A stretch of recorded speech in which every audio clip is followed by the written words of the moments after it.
밝힐 수 없는 뭔가 부끄러운 일이 있었다? 그렇게 얘기 드는 거죠.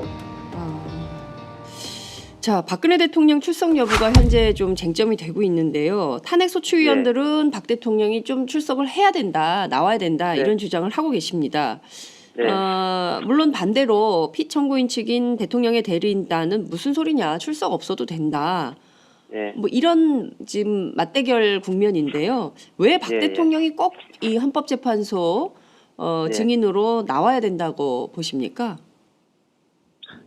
일단은 지금 박 대통령 저희가 이 얘기를 맨 처음 하게 된 것은 대통령 측에서 저희가 이제 국회에서 의결된 탄핵소추 의결서에 대한 답변서를 제출하면서 네. 답변서에 이런 내용이 있어요.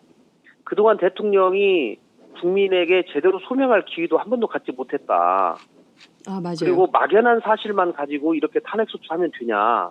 증거도 없이 탄핵소추하냐. 맞아요. 이런 취지로 답변서를 냈어요. 맞아요. 예. 네, 그렇다고 하면 그러면 대통령께서 제대로 소명할 수 있는 우리가 기회를 드릴 테니 네. 헌법재판소 그 현장에 나오셔서 하고 싶은 말 다 하십시오.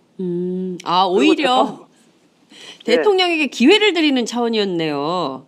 예, 기회도 드리고 네. 또 재판부도 궁금한 것들이 많이 있을 거 아니겠어요? 네. 대통령 본인에 대해서. 그래서 재판부도 어쨌든지 이번 헌법재판소의 결정은 대통령 본인에 대한 결정이지 않습니까? 네. 그러면 통상적으로 상식적으로 생각하면 본인이 출석해서 내가 뭐가 억울하다. 그리고 이런 거는 뭐 고려해달라. 네. 뭐 소위 이 법원에서 재판할 때는 최후 진술이라고도 하잖아요. 네.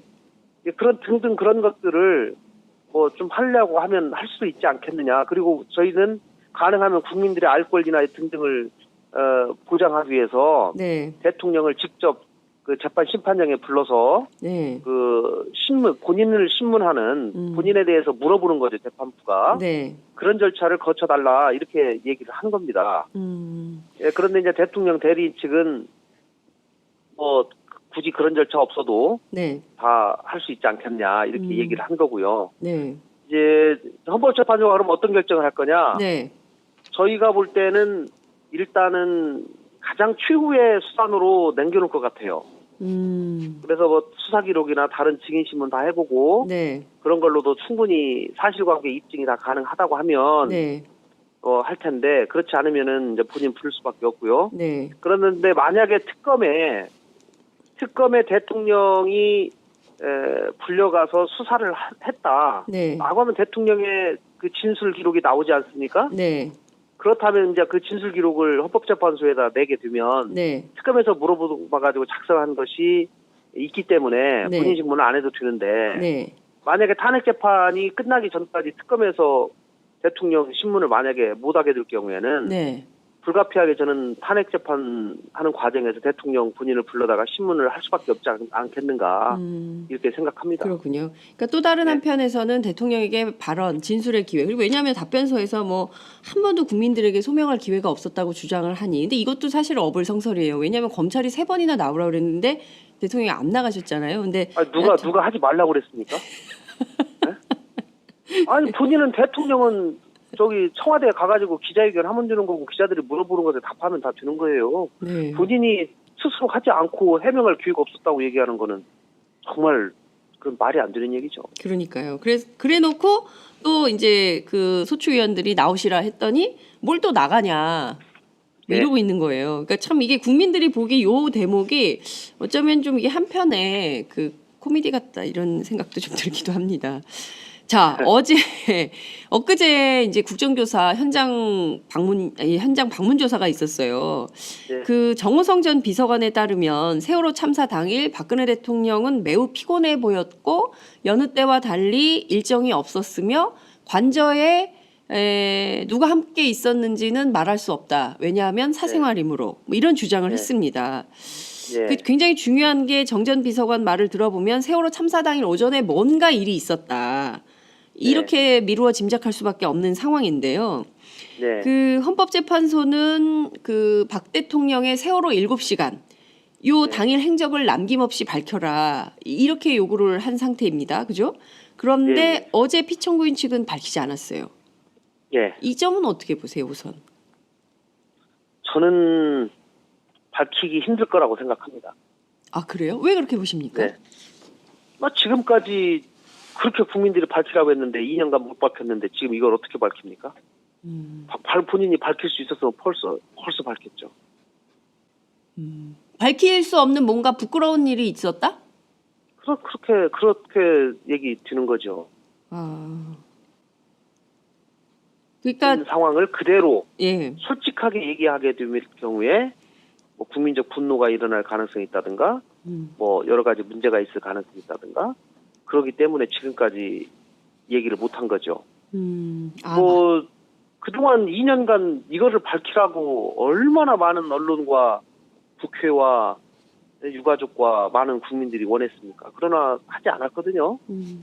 그래 재판부도 궁금한 거예요. 네. 재판부도 재판부도 헌재도 예. 헌재도 궁금한데 제가 볼 때는 이제 뭐 박 대통령 쪽에서는 그렇게 하겠죠. 7시간 동안 이런 일을 했습니다. 그러면서 보고받은 거, 그다음에 보고 지시한 거 이런 거 위주로 아마 할 겁니다. 대통령이 뭐 유선 보고 받았다 뭐 이런 거요. 그런 거죠. 그러니까 특히 보고서 올라오는 거는 대통령 입장에서 대통령이 뭐를 하든지 간에 보고서는 계속 올라가는 거 아니겠어요? 예. 보고서 계속 올라가는 거고. 네. 그다음에 뭐 중간에 뭐 전화 통화했다, 누구랑 전화 통화했다. 뭐 그런 거야 관저에 있건 사저에 있건 뭐 어디에 있건 간에 전화는 또 받을 수 있는 거고. 네. 잠깐 뭐 지시도 할 수도 있는 거고. 네. 그런 거죠. 그러나 어쨌든지 간에 그것이 명쾌하게 대통령이 밝히기는 참 곤란한 무슨 사정이 있는 것 같습니다. 곤란한 무슨 사정이 있다. 밝힐 수 없는 곤란한 사정이 있기 때문에 지난 2년간 말 못할 이유로. 지금 정우성 비서관도 네. 예를 들면 그날 일정이 없었는데 그러면 누가 함께 있었는지는 사생활이라 말할 수 없다. 이 말은 뭡니까? 어떻게 보세요? 뭐 밝힐 수 없는 뭔가가 있는 거 아니겠습니까? 이거를 그대로 얘기했을 경우에 네.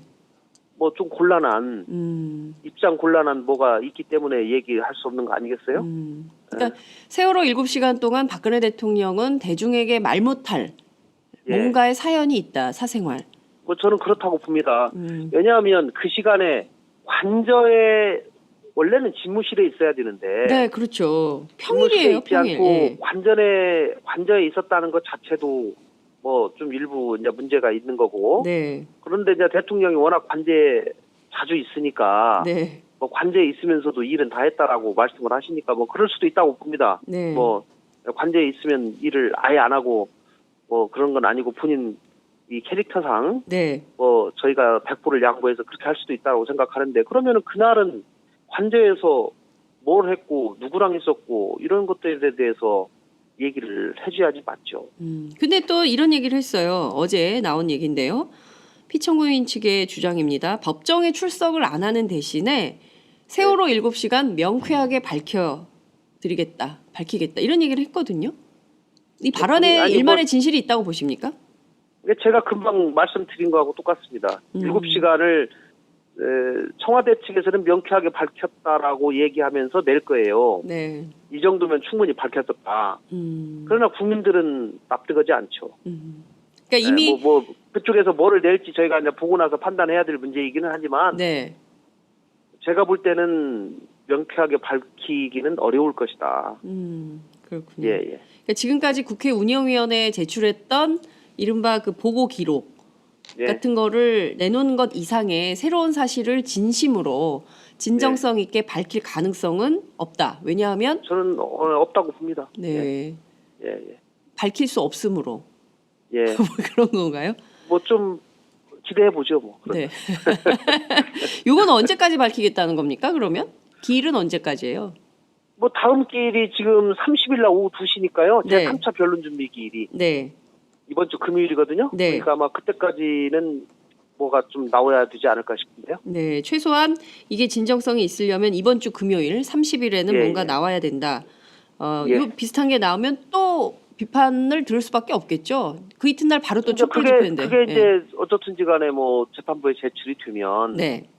이제 그게 공개가 되는 것이고 또 공개된 것에 대해서 저희도 반박을 해야 되는 것이고 하는 것이죠. 그렇군요. 지금 국정조사 청문회 보는 수많은 국민들은 도대체 최순실 씨의 경우에 어느 것 하나 인정하는 게 없고, 심지어 그의 딸인 정유라 씨의 그 이화여대 부정 입학에 대해서도 정정당당하게 들어갔다고 주장을 하고, 잘못한 건 하나도 없다고 말을 해서 오히려 국민들에게 공분을 사고 있는 이런 상황입니다.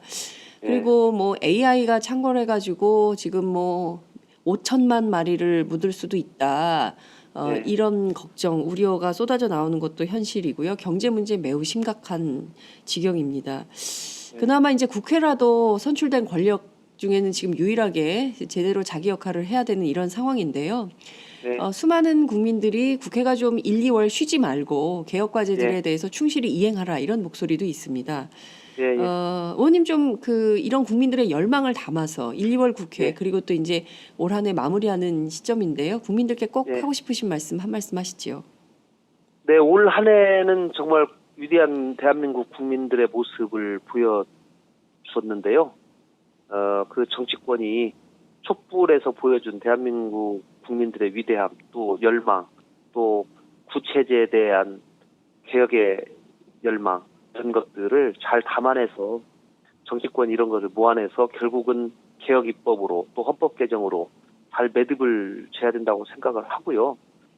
내년에 어쨌든지 이런 여러 가지 개혁 입법들을 완수를 하고 또 대통령 선거까지도 잘 마무리를 해서 촛불 민심이 제대로 결실맺고 대한민국이 새롭게 출발하는 그 한 해가 될 수 있도록 정치권도 더 열심히 노력하겠습니다. 출석해서 내가 뭐가 억울하다, 그리고 이런 거는 뭐 고려해달라, 네. 뭐 소위 이 법원에서 재판할 때는 최후 진술이라고도 하잖아요. 네네. 그런 등등 그런 것들을 뭐 좀 하려고 하면 할 수도 있지 않겠느냐. 그리고 저희는 가능하면 국민들의 알 권리나 등등을 보장하기 위해서 네. 대통령을 직접 그 재판 심판장에 불러서 네. 그 본인을 신문하는 본인에 대해서 물어보는 거죠, 재판부가. 네. 그런 절차를 거쳐달라 이렇게 얘기를 한 겁니다. 예, 그런데 이제 대통령 대리 측은 뭐 굳이 그런 절차 없어도 네. 다 할 수 있지 않겠냐 이렇게 얘기를 한 거고요. 네. 이제 헌법재판소가 그럼 어떤 결정을 할 거냐? 네. 저희가 볼 때는 일단은 가장 최후의 수단으로 남겨놓을 것 같아요. 그래서 뭐 수사 기록이나 다른 증인 신문 다 해보고 네. 그런 걸로도 충분히 사실관계 입증이 다 가능하다고 하면 네. 할 텐데 그렇지 않으면은 이제 본인 부를 수밖에 없고요. 네. 그런데 만약에 특검의 대통령이 밝힐 수 없는 뭔가 부끄러운 일이 있었다? 그렇게 얘기 드는 거죠. 자, 박근혜 대통령 출석 여부가 현재 좀 쟁점이 되고 있는데요. 탄핵 소추위원들은 박 대통령이 좀 출석을 해야 된다, 나와야 된다, 네. 이런 주장을 하고 계십니다. 네. 물론 반대로 피청구인 측인 대통령의 대리인단은 무슨 소리냐, 출석 없어도 된다. 네. 뭐 이런 지금 맞대결 국면인데요. 왜 박 예, 예. 대통령이 꼭 이 헌법재판소 예. 증인으로 나와야 된다고 보십니까? 대통령께서 제대로 소명할 수 있는 우리가 기회를 드릴 테니 네. 헌법재판소 그 현장에 나오셔서 하고 싶은 말 다 하십시오. 오히려 네. 대통령에게 기회를 드리는 차원이었네요. 예, 기회도 드리고 네. 또 재판부도 궁금한 것들이 많이 있을 거 아니겠어요? 네.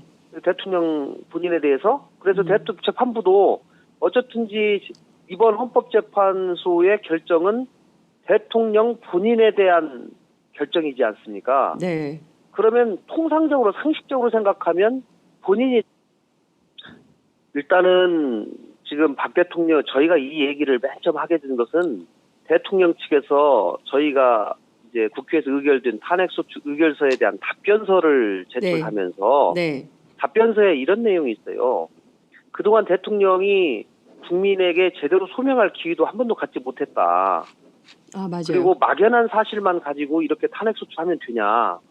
증거도 없이 탄핵소추하냐. 맞아요. 이런 취지로 답변서를 냈어요. 맞아요. 예. 네, 그렇다고 하면 그러면